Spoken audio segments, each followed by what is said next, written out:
Napakasimple, maganda gamit-gamitin, kadalasan nasa loob lang ng kusina natin ang sangkap na ating mga kakailanganin. Kumuha lamang ako ng pinaka-powder po na sabon. Kahit anong sabon po ay pwede natin ditong gamitin. Naglagay lamang ako dito ng 1 tablespoon. Pagkatapos, kumuha rin po ako ng dishwashing liquid. Naglagay lamang ako dito ng 1 tablespoon po. Kahit anong scent, kahit anong madalas nating ginagamit ay pwedeng-pwede po natin tong gamitin at pagsamahin. Sa paglagay-lagay ko rin po nito, kumuha pa po ako ng sangkap na aking kakailanganin, ang pinaka-toothpaste po. 1 teaspoon po ang aking inilagay, kahit anong toothpaste na madalas nating ginamit, kahit anong kulay pwede natin ilagay.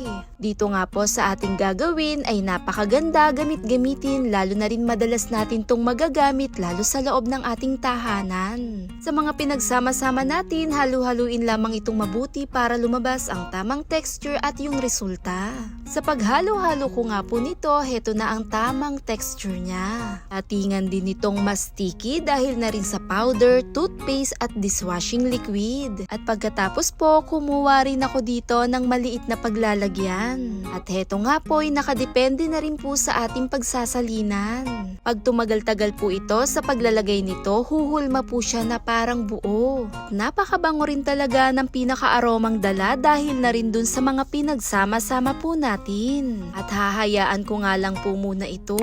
At pwedeng-pwede po itong gamit-gamitin sa loob ng ating kusina. Madalas nandyan nakadikit ang dumi-dumi sa pinaka-tiles. Mas mabuti pa rin talaga ang nalilinis natin madalas ang ating kusina, lalo na rin sa pinakadumi na nakadikit sa pinaka-tiles natin. Dahil madalas nasa lababo natin yung nakadikit ang pinakadumi. Dito nga po sa aking ginawa, pwedeng-pwede rin to panggamit, panglinis sa loob ng ating mga banyo. Maraming pwedeng paggamitan dito sa ating mga sangkap na ating ginamit. Maganda pang linis, lalo na rin sa pang-araw-araw nating gamit. Kuha lang ng kaunti at idirektang ilagay. Kumuha lang din ng mga pangkuskos, depende na rin po sa ating gagamitin. Kahit pa lumang sponge ay pwede natin tong ikuskus, mapapansin mo lumalabas na rin yung pinakadumi nito. At dito nga po sa aking ginamit, lumang toothbrush na rin po, kesa matapon, kesa masayang, gamitin natin to pang linis. At kung mapapansin nyo po, yung dumi rin talagang nakadikit na nakasiksik, talagang malilinis natin ito.